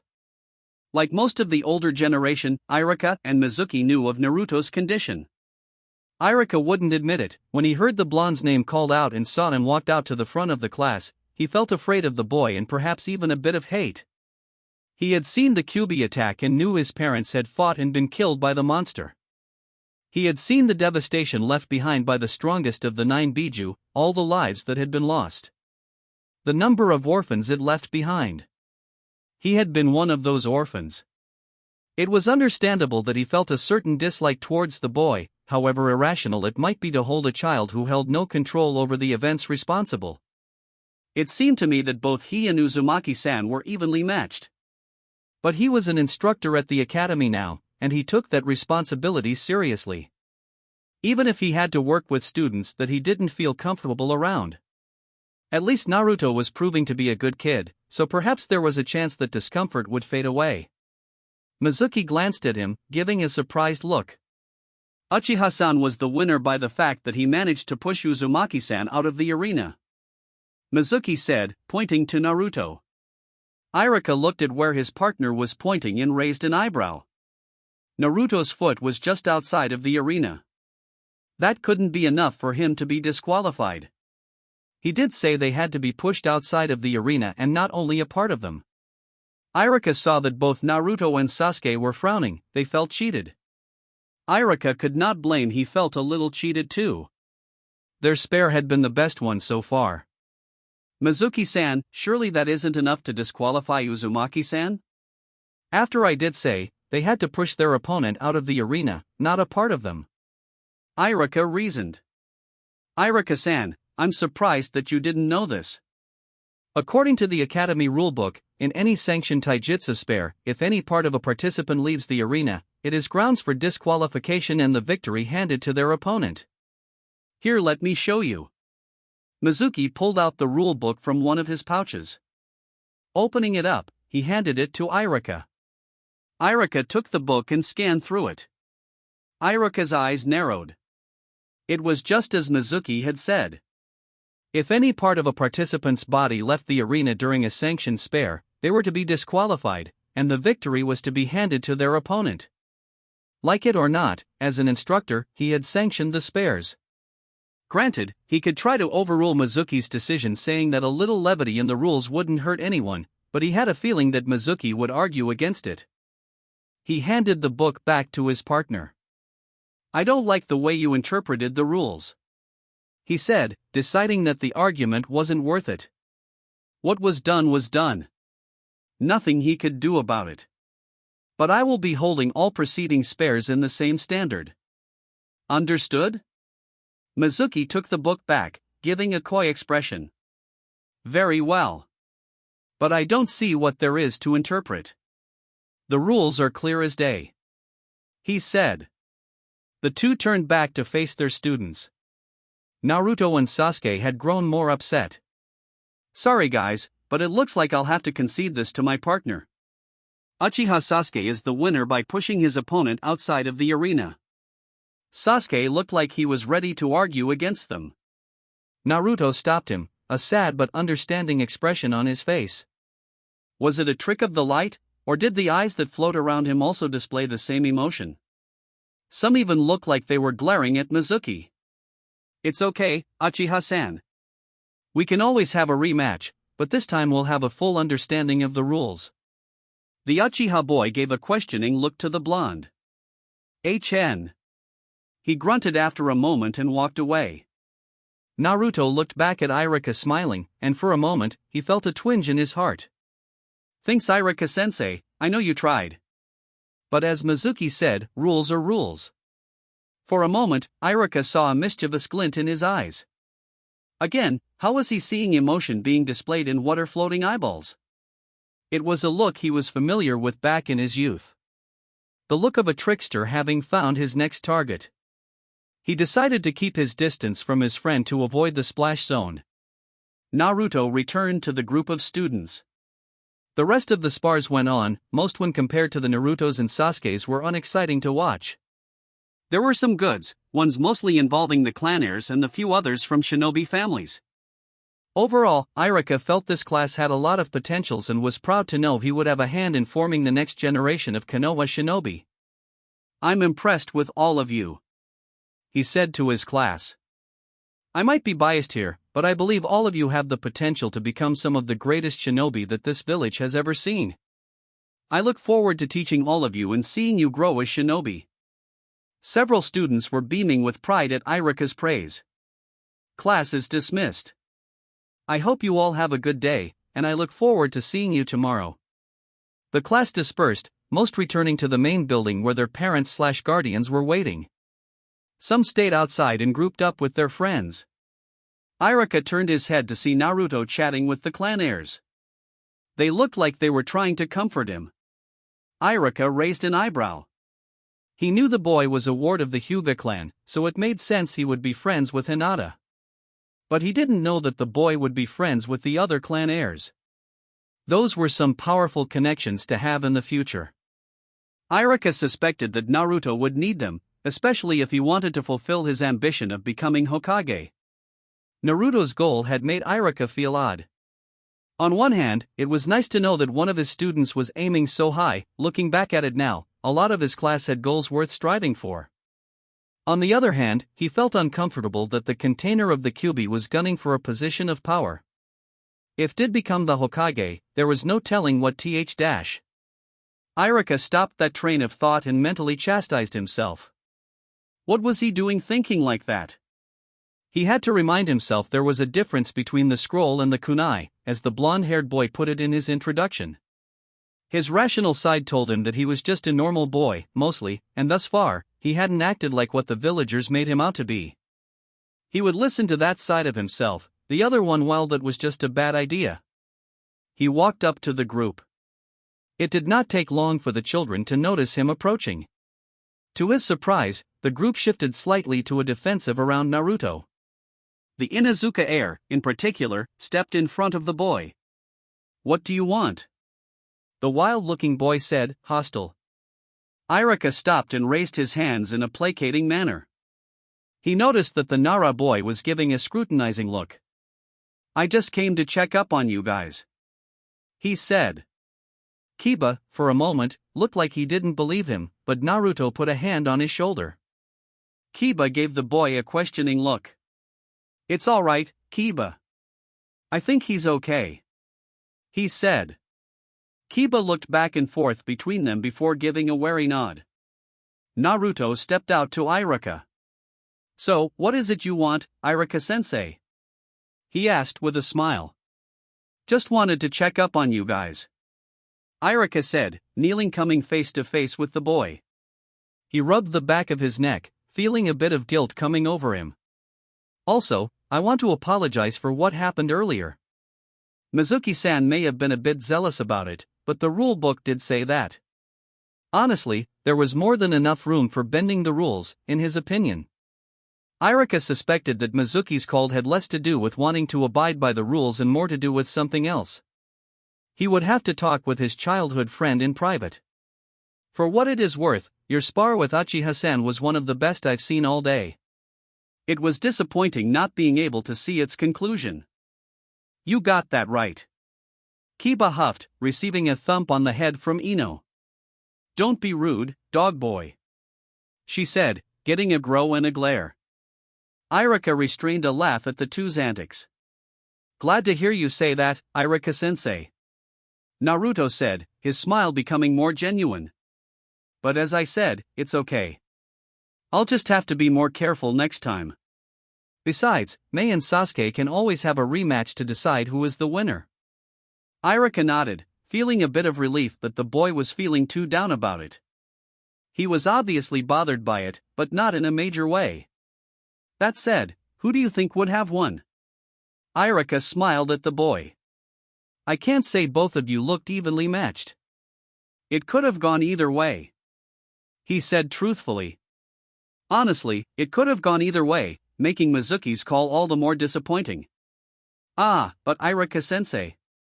Naruto began to put getting some laughs from his friends. "Surely you must have some idea." Irika rolled his eyes at the boy's playfulness. "Tell you what," he said, getting up. "Sometime this week, say when classes are dismissed for the weekend, we eat at this ramen place I know of and discuss it." My treat. Why did he feel a sudden sense of impending doom? Naruto's smile went from ear to ear. "Are you sure about the Irika-sensei?" "I'd think about this carefully if I were you, Irika-sensei." The Nara boy lazily spoke up. "It will be more troublesome than you think." Irika held a nervous smile and sweat rolling down his neck. "Why yes, I'm sure," he said. "Well, too late to back out now." "You're on, Irika-sensei!" Naruto exclaimed. He grabbed Hinata by the hand, getting a surprised yelp from the blushing girl. "Come on, Hinata-chan, let's go tell Sara-san and Kurenai-san about the good news." Then the boy sped off, dragging the Hyuga girl with him. Irika didn't know how to process that. "You're a good guy, Irika-sensei," Kiba said, walking past him with the others in tow. "But your wallet is going to hate for that." Irika wondered what kind of trouble he had gotten himself into. He shook his head, an amused smile still present on his lips. He had a sneaking suspicion that the next few years would be very interesting. He returned to the main building to finish the day's work and to plan the next day's curriculum, and have a talk with Mizuki. Flashback end, present day. Following that first class, he had a talk with Mizuki about his prejudice. To cut things short, they had a heated argument and had not talked to each other beyond what was required since then. A part of him wished to reconcile with his childhood friend. But whenever he tried to reach out, Mizuki would rebuff him. Irika opened his mouth to try and say something, but Mizuki talked first. "There is some paperwork I need to get down. Can you look over papers by yourself tonight?" Irika nodded, deciding now was not the time. He would have to wait until Mizuki was ready to get their friendship back on track. "I believe so. Thank you for gathering the students' papers and bring them to me," he responded. "Being seeing you tomorrow, Mizuki-san?" "Yes, I will, Umano-san." Irika felt a tug at his heart. When had Mizuki stopped calling him by his first name? He watched his old friend leave the classroom. When the door had slid shut, Irika looked at the ceiling. Kami, where did it all go wrong? He asked no one in particular. He's starting to grade the students' papers. He noted that Naruto's had disappeared. Hokage's tower. Are you sure about this? Hiruzen asked. I'm afraid so, Hokage-sama. Weasel reported. It was as we feared. The Uchiha clan is plotting a coup against Konoha. They wish to kill you and several other high-ranking officials in Konoha, and put the village under their rule. The old Hokage finished Weasel's report. He closed his eyes, feeling the weight of the years more than ever now. How could they have let things get so bad that the Uchiha clan who helped to found this village was now plotting treason against it? How far along are their plans? From what I could gather from my clanmates, the plan is in its beginning stages. There are still several who remain uncertain and wish to remain loyal to Konoha, Hokage-sama. Weasel said. But if things continue as they are, then I fear more of my clansmen will side with the coup. Does it matter? Danzo said. It is clear your clan is filled with traitors if they are planning to turn against the village. Hokage-sama, I urge you, we must strike now before it is too late. Hiruzen whirled around, shocked that his old friend would suggest such a thing. Danzo, surely you don't mean resort to such a drastic measure if there is still a chance settle things peacefully? If we struck now, that would only push those on the fences firmly into supporting the coup. Not to mention, how would the other clans view it? No, we will try to settle the problem with Uchiha peacefully if we can. We will not resort to violence until it is absolutely necessary. Hiruzen, listen to me. We must ensure the safety of the village by whatever means necessary. Danzo argued back. The Uchiha have already proven that a peaceful solution is out of the question if they are plotting a coup against us. By delaying now, we only give them more time to plan and prepare. We can end their rebellion before it has a chance to start. Hiruzen, I know you're a soft-hearted fool, but even you must see the clear and present danger that the Uchiha clan is to Konoha. No, I will not be the one to start a civil war within our own walls. The Uchiha helped to found this village alongside the Senju. I refuse to believe that they will so easily turn against it without at least trying to resolve the matter peacefully. Weasel-san, you said that they were only just beginning to plan out the coup and that several of your clansmen are unsure if they should support it, correct? Yes, Hokage-sama. Weasel reported. The decision only passed by a thin margin. What of your father? Does he support this coup? Hiruzen asked. Weasel remained silent, making the old shinobi nervous. I am unsure, Hokage-sama. My father is a hard man to read at times. But I believe that he is reluctant about the coup. Then there is still a chance at peace. Hiruzen said. If we can convince your father that this coup is wrong, we start to mend the gap that has formed between the Uchiha and the village. That may not be easy, Hokage-sama. Tensions between my clan and the villagers have been festering for a long time. Madara's betrayal planted a seed, the policies instituted by Nidaime allowed for the roots to spread, and the aftermath of the Kyuubi attack gave it room to grow. Even if we do prevent the coup, the underlying cause will remain. Weasel finished his explanation. The Hokage smiled to himself. Weasel, if you would remove your mask. He saw a small jolt of surprise in the young man kneeling in front of him. Hokage-sama? Hiruzen raised his hand to stop the man from talking. Please just do it. He asked. After a moment, the ANBU gave a hesitant nod. Weasel removed his mask, and Itachi looked up at Hiruzen. Is there anything else, Hokage-sama? He asked. Tell me, Itachi-kun, what do you think I see? Hiruzen asked the young Uchiha. I do not understand, Hokage-sama. Itachi responded. Hiruzen's smile broadens. Of course, he didn't understand. As wise as he was, the young man still had much to learn and to grow. What I see is a young man who risking everything by bringing me this information. He raised his hand to stop the objection that was no doubt forming in Itachi's throat. At any time, you could have chosen to disobey my orders and conceal the truth of your clan's plan to rebel. I may be your Hokage, but I am still a man, and my power over people is only as strong as they let it be. By reporting this information and by bringing up your concerns about the future relations between the Uchiha clan and Konoha, I can see that you truly want what is best for your clan and your village. I have seen such loyalty and conviction before in your clan. In my old friend Kagami, his descendant, and your friend Shursui, and in your father. Itachi's eyes widen a fraction of a second. Like you, I believe your wishes to remain loyal to Konoha and wants a peaceful end to our problems. If we can find a way to reach out to him, to that part of him that believes in Konoha and its will of fire, then these tragic events can be put to rest. Yes, I know it will not be easy, and resolving the underlying issues will not be either. But history has shown us time and again that the things that are worth doing are rarely easy. But that should not stop us. If it had before then, we would not have this village today. We would still be in the Warring States period, our clans roaming the elemental nations and pledging allegiance to the highest bidder. Itachi, there is good in your clan. The curse of hatred may be a real thing within your clan. But they have proven to be able to overcome it many times throughout their history and to be able to work with their former enemies. Good relations with them can happen. It has happened before. First, when they aided the Senju in making this village and sided against Madara when he turned against us. Before he died, the Yondaime worked tirelessly to mend the gap that had formed between Konoha and the Uchiha. Itachi nodded. My mother recently told me my father had been the Yondaime's team and a close friend. Fond memories began to drift into Hiruzen's mind. Memories of Minato, Fugaku, and Hayashi spending time together as friends and teammates, their times of joy and grief. Memories he was starting to see repeated in their children. Indeed, they were, and was because of that friendship that the gap was so close to being mended. If only he had not died that day.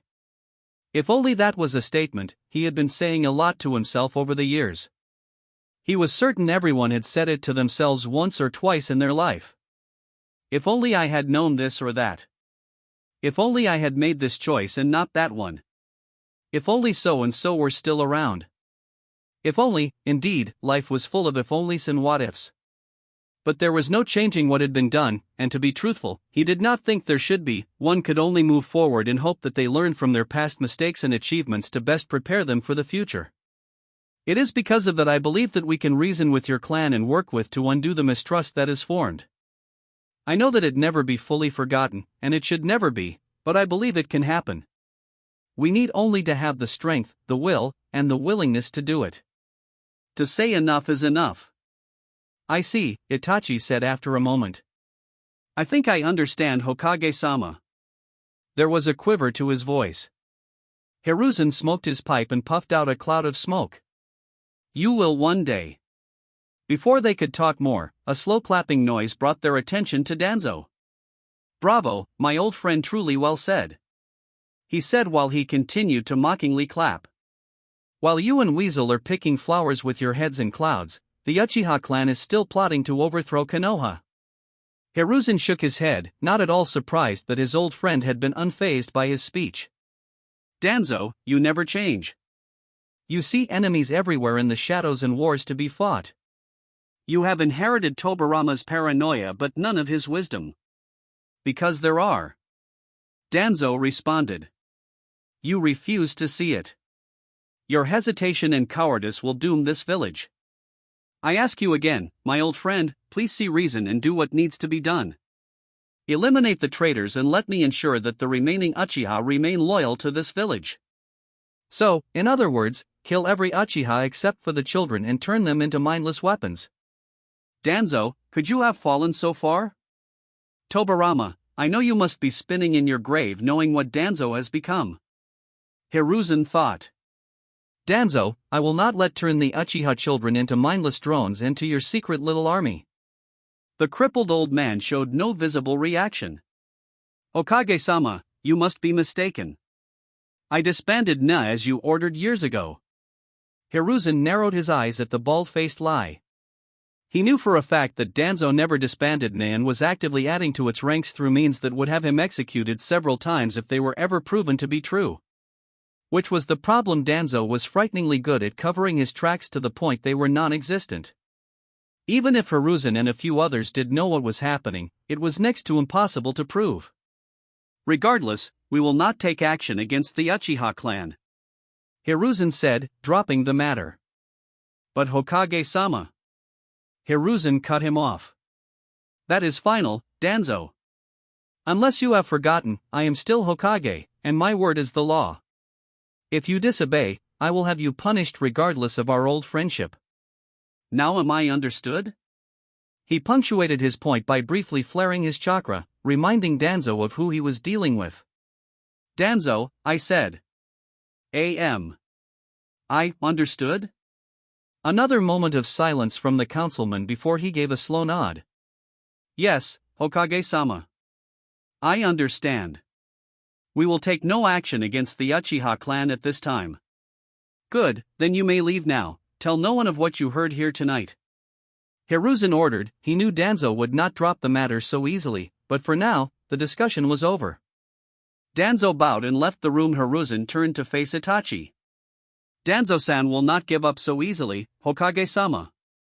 Itachi getting a nod from Hiruzen. The more that time without you taking action, the more likely he is to act on his own. Do not concern yourself with Danzo, Itachi-kun. I know how to handle my old friend. This is not the first time I've had to deal with his insubordination, and I fear it will not be the last. Hiruzen closed his eyes, briefly meditating on what he would do to keep Danzo from doing anything drastic. For now, we must focus on your clan. What your orders, Hokage-sama? Itachi asked.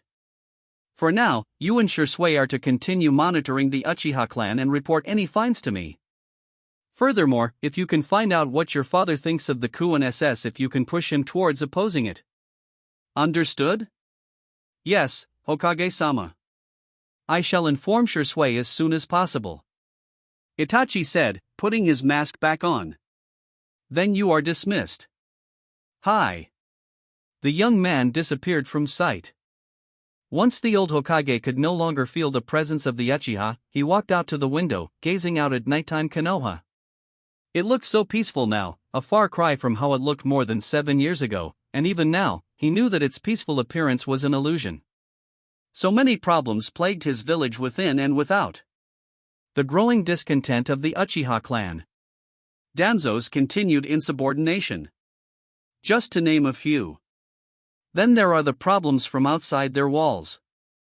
IWA had long since nursed its grudge following its defeat during the Third Great Ninja War, and relations with Kumo were slowly deteriorating, especially now they had a new Reikage who seemed to hold a deep amnesty towards Konoha. From what Jiraiya's spy network could gather, both villages had started to pass secret messages to each other. Hiruzen feared the two villages were in the process of forming an alliance. Despite his best hopes, Hiruzen knew that war was coming. Once again, the elemental nations would be plunged into that would devastate the land. It would not happen tomorrow and even the next day. It would likely be years before the conflict would start.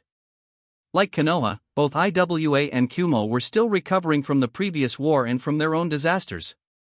That gave Konoha more time to prepare. Hiruzen had already started to move the academy curriculum towards pushing out battle-ready shinobi. Naruto's class would see a slow shift from their current peacetime-oriented course to one that would prepare them for war. By the time they graduated, the first year's class would be training for the war from the beginning. Hiruzen prayed that he would be wrong, that there was, however slim, a chance at averting war. He had already lived through 3 shinobi world wars. He did not wish to see a fourth. He took another smoke from his pipe. Perhaps it was time to retire for the night. His gaze fell where the Hyuga compound would be. Naruto, you may not realize it now, but I believe you and your friends will be the light that guides this village through its darkest time. Hiruzen left his office. Konoha Training Grounds. Come on, Uzumaki, I know you can do better than that. Bring it, Ducktail. Ino rolled her eyes as she and her friends Hinata and Sakura watched the boys spar against each other. Class had been dismissed some time ago, and as it was always the case, Naruto challenged Sasuke to a match. Sometimes it was the other way around. Boys, why did they always have to think that everything could be settled by fists? Couldn't they find a way that seemed less physical? Though she shouldn't be the one to talk, since she challenged Hinata and Sakura to more than a few spars, and she to admit Naruto and Sasuke were not the worst offenders. Kiba was the top contender for that honor. Honestly, she didn't know if his loud and obnoxious behavior was due to him being a boy or an Inuzuka. Likely it was both. Naruto was a distant second. At least with him, he knew when to behave. She imagined having Hinata around to keep him on a leash helped. Note to self: ask Hinata for tips on how to keep my man in line. Though she did admit that were a couple of boys how could stand to benefit with they were a little more bold like Naruto and Sasuke were.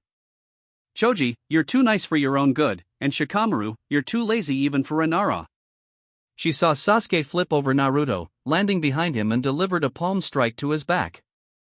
Naruto twisted around in time to block it. Ino, Sakura, and Hinata had sparred as well before growing tired, sitting to the side to watch the boys. They mostly spared against each other and sometimes had a match with Naruto or Sasuke. Who do you think is going to win this time? Ino said to her friends, one eye on the fight.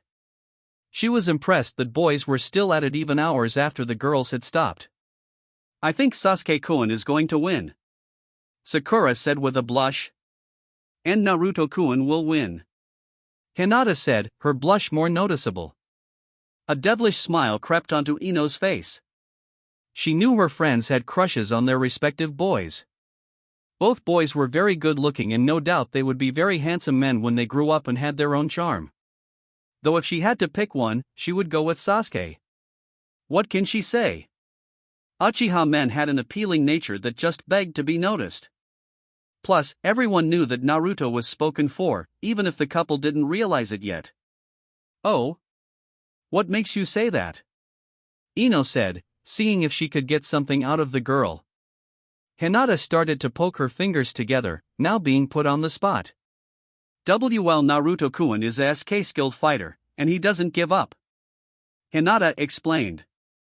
True, but so is Sasuke-kun, Ino replied. You've seen him fight before. Yeah, Ino-san is right, Sasuke-kun is a good fighter, Sakura joined in. He's beaten Naruto-kun before, and he can do it again. Ino wanted to point out that the same thing could be said about Naruto, but remained silent. She knew her friend could be stubborn at times, especially when it came to Sasuke. Is there anything else that makes you think that? Ino asked Hinata. Well, he can see everything with his eyes, so he always knows where Sasuke-san is and knows what he is doing. But Sasuke-san doesn't and can only see Naruto whenever he faces him. Naruto-kun can more easily surprise him if he wanted to. That was a valid point. Ino gave the Hyuga girl that. The Yamanaka girl looked around and up, looking for the floating eyeballs that Naruto controlled. She spotted a few, and she knew that there were more hidden somewhere and that some of them were under cloak, as Naruto once put it. To be honest, she thought the Fudigan was creepy and scary. Who wouldn't? Seeing disembodied eyeballs float around was unsettling to see at times. She had grown used to them like the others and even found it funny seeing others react to them. She also found them to be cute in a sort of creepy way. Weird, yes, but she learned that weird didn't necessarily have to be a bad thing, nor did the creepy. But never in her life would she ever find Shino's Kinkuku to be cute. They were just straight up creepy to her. Hinata's point was seemingly proven right when Ino turned her attention back to the spar. She saw Naruto pinning Sasuke to the ground, a look of surprise on the latter's face. Well, it looks like Hinata was right, she commented. Sasuke will win the next one, Sakura said. They saw both boys get up and took positions facing each other. A couple of seconds later, they launched themselves at each other. Now that we're on the subject of boys, instead, stirring the conversation away from the spar. Hinata, who do you think is cuter? Getting an app from the shy girl. Sasuke? Or now are you two? The blush that covered Hinata's face was all the answer Ino needed. WWLIIITHTH that. Hinata stuttered all over herself as she tried to come to answer. Ino swore she saw steam coming off the girl. Next to her, Sakura was holding back a smile.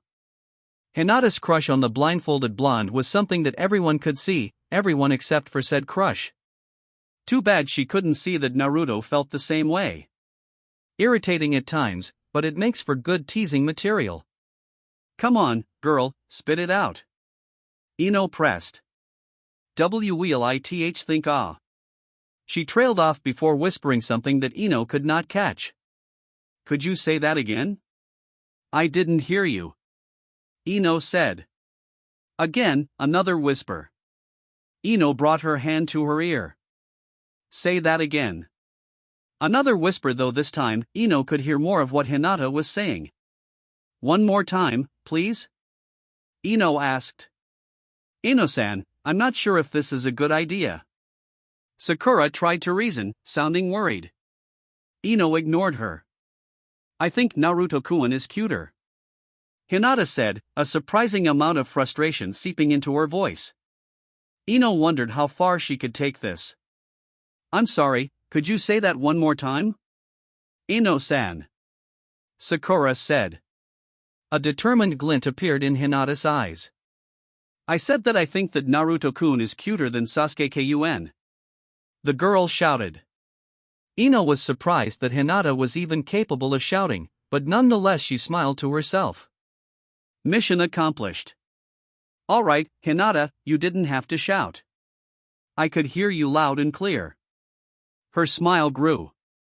And so did everyone else. Hinata's eyes widened as the realization hit her, and she turned her head to where the boys were. Sure enough, Sasuke and, most importantly, Naruto both stared at the girls, specifically at Hinata. Well, now that's a rare sight. Ino thought to herself, seeing a blushing Naruto, not quite as red as Hinata. From the corner of her eye, Ino saw Hinata duck her head into her knees. Sasuke recovered from his initial surprise and took advantage of Naruto's dumbfounded state by ducking down and sweeping out his leg. Naruto fell and was quickly pinned to the ground. Ups, Ino said. Does that count as interference from us? She asked, looking at her friends. Sakura was glaring at her, and Hinata still had her head buried in her lap. Ino smiled nervously. Maybe she did take that a little too far. Ino, that was mean. Sakura said. But I was just teasing her. Ino tried to defend herself half-heartedly. I was still mean. The pink-haired girl reiterated. Look what you did, you embarrassed Hinata in front of Naruto-kun. But, Ino sighed and conceded. Alright, fine, I took that one too far. Hinata-san, I'm sorry, I didn't mean to be mean about it. I was trying to have some fun. Can you forgive me? For a moment, she did not get any response from the Hyuga girl. Ino was about to give another apology when Hinata looked checked, still red as a tomato. She gave a slight nod. It's alright, Ino-san. I forgive you. I know you didn't mean anything by it. Hinata said softly. Ino sighed in relief. That's good to hear. But I am really sorry. I just wanted to have some fun teasing. She explained. Tell you what. You can tease me about anything to get even. She said. Anything in the world. Hinata gave a slight shake of her head. No, it's alright, Ino. She could, her lips were trying to twitch into a smile. Come on, Hinata-san. Ino pressed. Surely, there must be something that even a nice girl like you wants to tease me about. Like how my name can be short for boar. Sakura scoffed. I do that all time, though I prefer pig, they're cuter. She said. Can it forehead? Ino shot back. You're a regular customer. This a special offer for Hinata. Whatever you say, Ino pig. They heard Hinata giggle a little. See, even Hinata has a mean bone in there. Ino said with a laugh. Come on, Hinata, just one Ino pig, and we're even. You can even take a shot at Sakura's forehead if you want. Hey! Sakura responded, I wasn't the one that made her shout that her crush was cute to the high heavens. This time Hinata's laugh was more audible. It's alright, Ino-san. I don't have to tease you. I forgive you. Alright, if you insist. Ino said, leaning back on the ground using her hands for support. The boys were sparring again. It was clear that they were getting tired now, meaning that the group would be leaving the training grounds soon. Honestly, Hinata, you're too nice sometimes. You could use a mean streak every now and then. Who knows, maybe a certain somebody might like it. She said with a sly smile. Hinata blushed grew and was about to put her head into her knees again. Ino stopped her. It's all right, Hinata. I was just kidding again. She said. I'm pretty sure he would like you regardless if you had one or not. Hinata nodded again. Naruto-kun is a very nice person. Said just above a whisper. She hesitated for a moment like she was thinking something over. I meant what I said. Naruto-kun is cuter than Sasuke-kun. She said without stuttering or her face getting redder. Ino decided not to say anything about that and just smiled. In some ways, she was jealous of the girl as shy she was. Hinata had managed to get a hold of a good boy to be with. Someone who cares for her in the same way she did. She wished she had a relation that good and sweet. Ino knew that most kids around her age did not tend to think the same she did and seemed to be stuck in the mindset that the other gender was yucky. To be fair, a lot of the boys she's met were on the disgusting side. But she was Yamanaka Ino, and she wasn't like most kids, and she often thought about the prospect of having a boyfriend one day. Unfortunately for Ino, her prospects were not good. As mentioned before, most boys she met were not to her liking. There were a few candidates that could work if she was willing to invest in them. But they had their own problems that made the possibility unappealing to her for different reasons. 2, she felt they were more like brothers to her. One was already spoken for, the other. Ino looks back to the spar, gazing at a certain boy with black hair. The other had a lot of competition for him. Ino internally groaned, wondering if there was someone out there for her. She decided it was best to shelve that line of thinking before it got too depressing. It looks like the show is over. Sakura said, pointing in the direction of the boys. Both boys were lying on the ground, flat on their backs. Indeed, I say it is. A voice answered. Ino wasn't sure whose scream was louder, hers or Sakura's. Either way, she was certain Hinata and whoever was behind them were going to be deaf for the next few seconds. Ino shot upturned, seeing Hinata and Sakura doing the same. Instinctively Ino assumed a fighting stance but faltered when she saw who it was. Uchiha Itachi smiled down at them.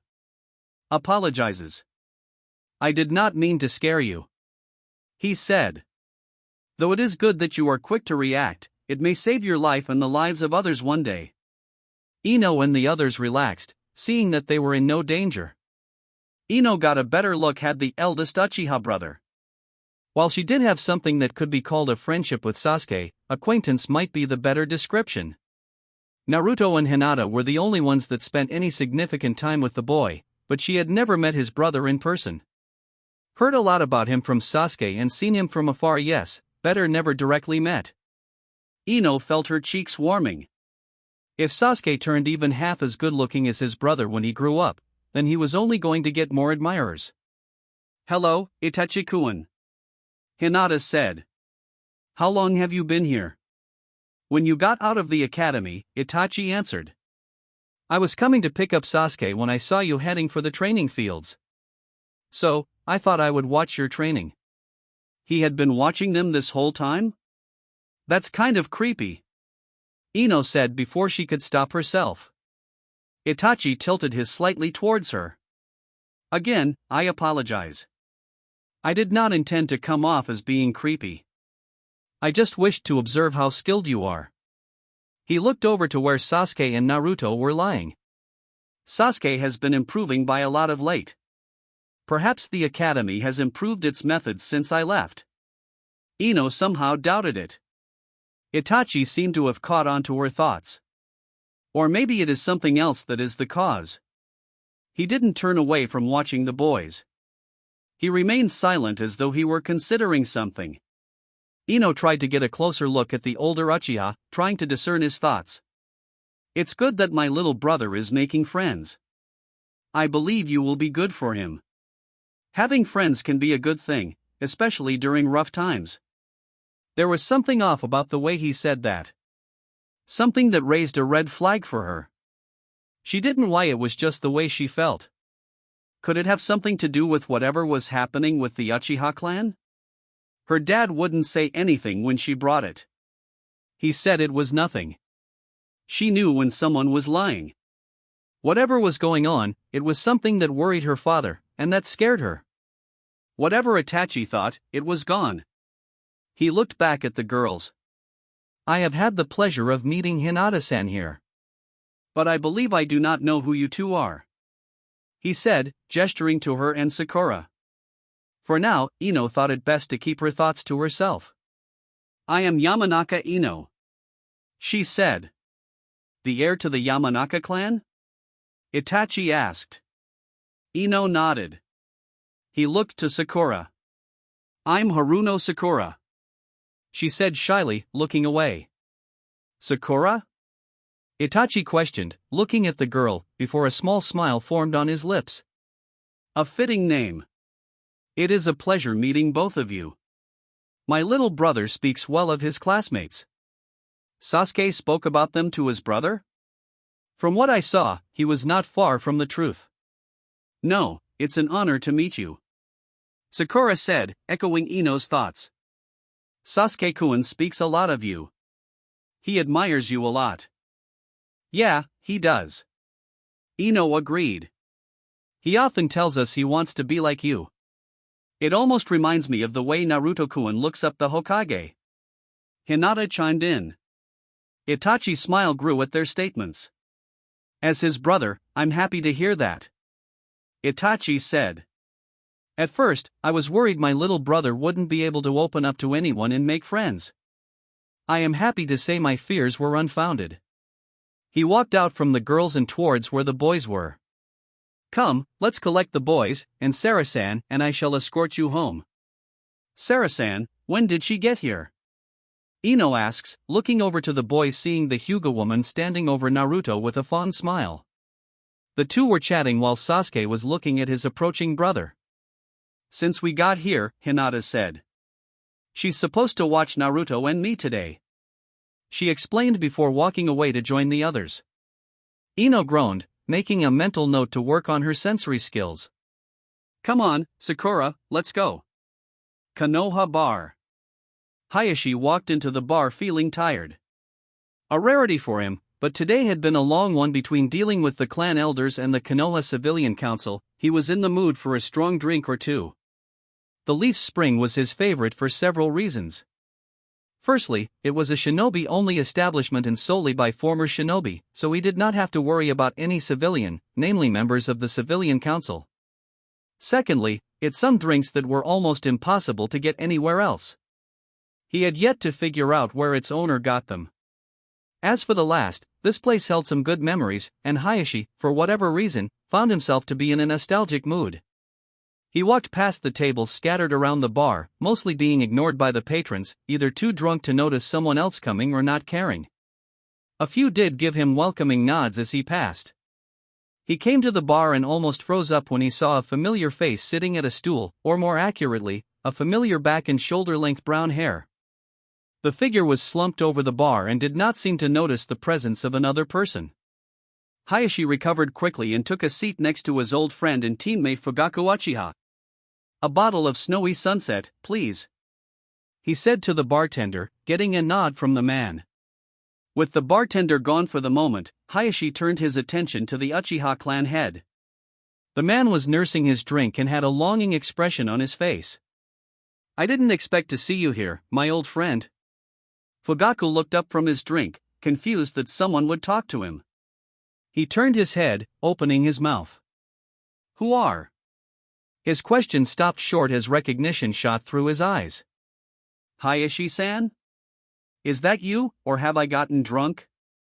He asked, inspecting his drink closely. Hayashi shook his head, smiling. Yes, Fugaku-san and me, your old friend Hayashi. As for if you're drunk or not, that I can't say. If you are, then you're not deep into that hole enough to start imagining things. Hayashi explained.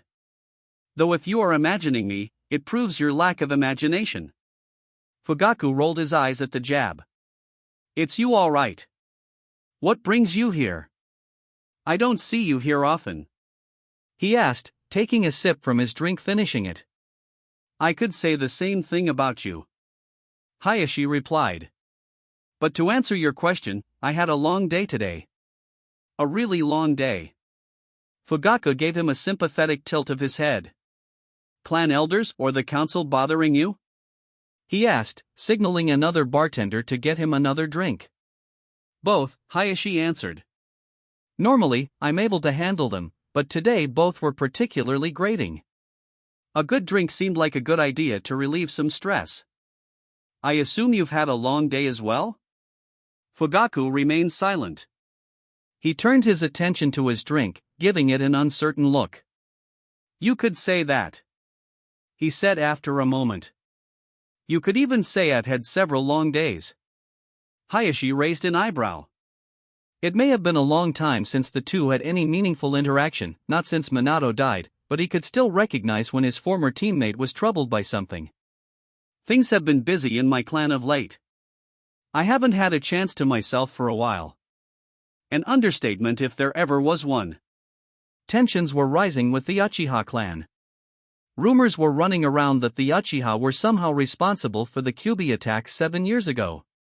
Every day more people were starting to distrust the Uchiha clan, and the Uchiha were becoming more isolationist, starting a cycle that fed into itself. The bartender returned, placing a blue bottle and a small drinking glass on the counter in front of Hayashi. He thanked the man, opening the bottle and pouring its contents into the glass, stopping just short of its rim. Hayashi placed the bottle down and picked up the glass. Holding to his nose, he took in its aroma and downed it in one gulp. It was a sweet drink and had a powerful kick to it. A snowy sunset? Fugaku questions with a small hint of humor in his voice. Now I know you've had a long day. Hayashi placed the glass down and examined the bottle. Its simple appearance was deceptive. This bottle was more expensive than most people could afford in a year and was difficult at best to get a hold of. How the owner came to get a stash of the stuff was a mystery, the same going for the dozens of other rare and hard-to-find vintages he kept. Most accepted that the man just had good connections in the industry. It's good stuff, he said, pouring himself another drink and downing it. I'm glad that. Hayashi paused as a memory resurfaced. His first time entering this bar, being dragged in by Minato with Fugaku close behind, it had been after the completion of their first A-rank mission. I'm glad the Minato introduced me to it. He always did seem to know where to find the good stuff, he said with a sad smile. He heard a huff escape the Uchiha's mouth. We can blame Jiraiya-sensei for that one. That perverted sage corrupted our blonde friend. You remember how pure in sweat he used to be. Kushina did not help, though I suppose she did keep him from being a pervert. There was a fond smile on his lips. Hayashi shook his head, a small snort coming from his nose. Memories good and bad were flooding in. Their first meeting was in the academy. When they became a team, the image of Fugaku being tied to a stump still brought a laugh to Hayashi. Their C-rank, their first kills, becoming chunin. Attending each other's weddings, being there for the birth of Fugaku's first son. Seeing Minato and Kushina being buried together. Hayashi's smile faltered. That had been a bad day for him. Seeing them buried had driven home that he had lost two good friends. I miss him, he said without realizing. When he did, he turned his head, seeing that Fugaku was still smiling. But it wasn't a happy one. It was sadder. I do too, he said, breaking an awkward silence. Hayashi, he paused like he was considering something. Where did it all go wrong? He asked. Somehow Hayashi suspects the question was for some else as well. Pardon me? He inquired. Where did it all go wrong? The man repeated himself. We used to be so close. We were friends, teammates. No, we were more than that. We were brothers. Only our wives were as close to us as we're to each other. Even then, there were things we didn't tell them. Things we only told each other. Our fears, insecurities, our dream, and everything else in between, there was nothing we couldn't talk about. We helped each other whenever we needed it. Granted, we didn't get along all the time.